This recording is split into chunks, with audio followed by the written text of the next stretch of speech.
Welcome to the League of Legends Champion Spotlight, featuring Teemo, the Swift Scout. Teemo is a ranged champion with a number of builds, including mage, as well as physical or magical DPS. In this spotlight, I'll be covering a couple of DPS builds, but don't be afraid to experiment with your own. Teemo's passive is Camouflage. If Teemo stands still for a few seconds, he becomes invisible. Any action from this state will remove the invisibility and give Teemo a temporary attack speed buff. Blinding Dart damages and blinds target enemy, rendering all basic attacks useless for a short time. I grab a point here at level 2 and max it last. Move Quick is a passive active ability.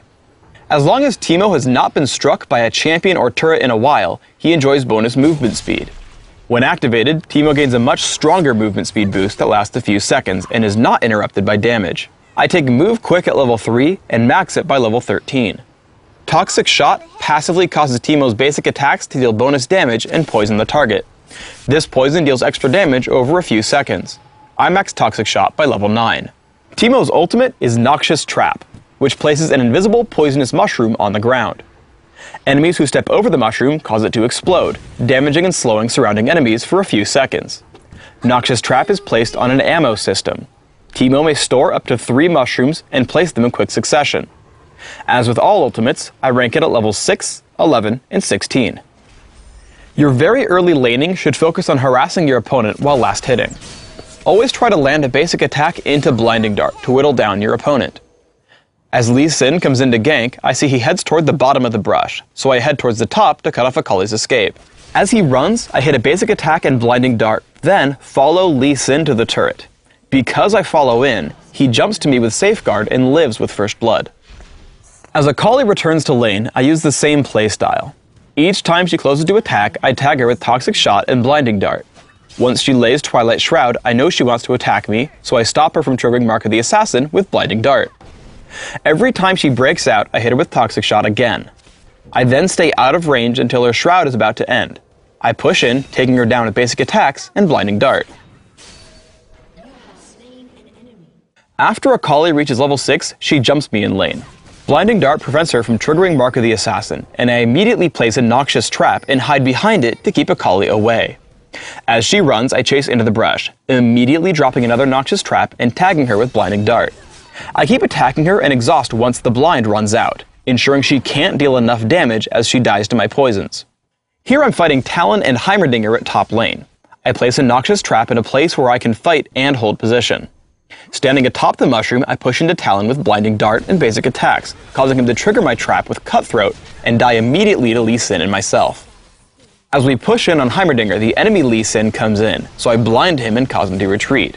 I take down Lee Sin with basic attacks and Blinding Dart, but unfortunately get jumped by Akali in the aftermath. With Madrid's Bloodrazor, Teemo is an exceptional Baron threat. As we prepare to take it, I drop Noxious Traps in the routes our opponents must take to stop us. With the traps in place, I head in to start fighting. All I have to do here is keep attacking and watch 2 things: the movement of my enemies on the minimap, and green bubbles that Baron Nashor occasionally spawns underneath his attackers. You can see it here under Taric, knocking him up and preventing him from dealing any damage. Always make sure to dodge these attacks. Teemo is also an exceptional anti-assassin champion. In a teamfight in mid, I spot Akali heading in. Blinding Dart and basic attacks completely stop her ability to kill Lee Sin.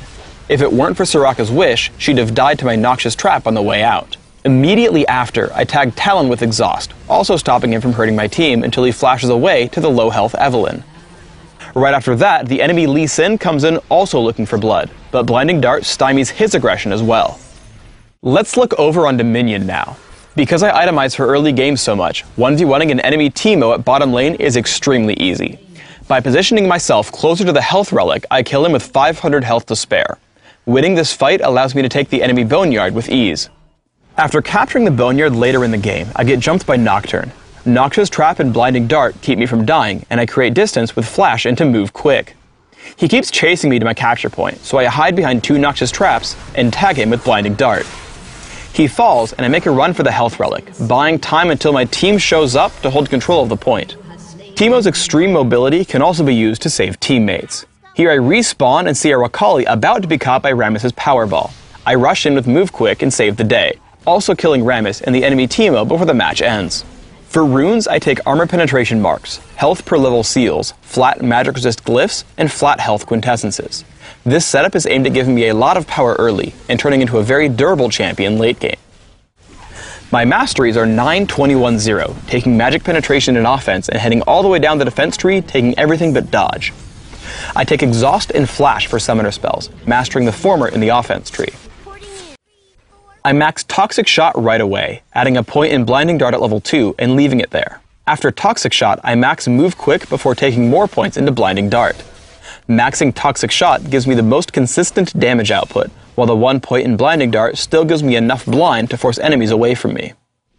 In Classic, I open with a Doran's Blade, adding more throughout the laning phase.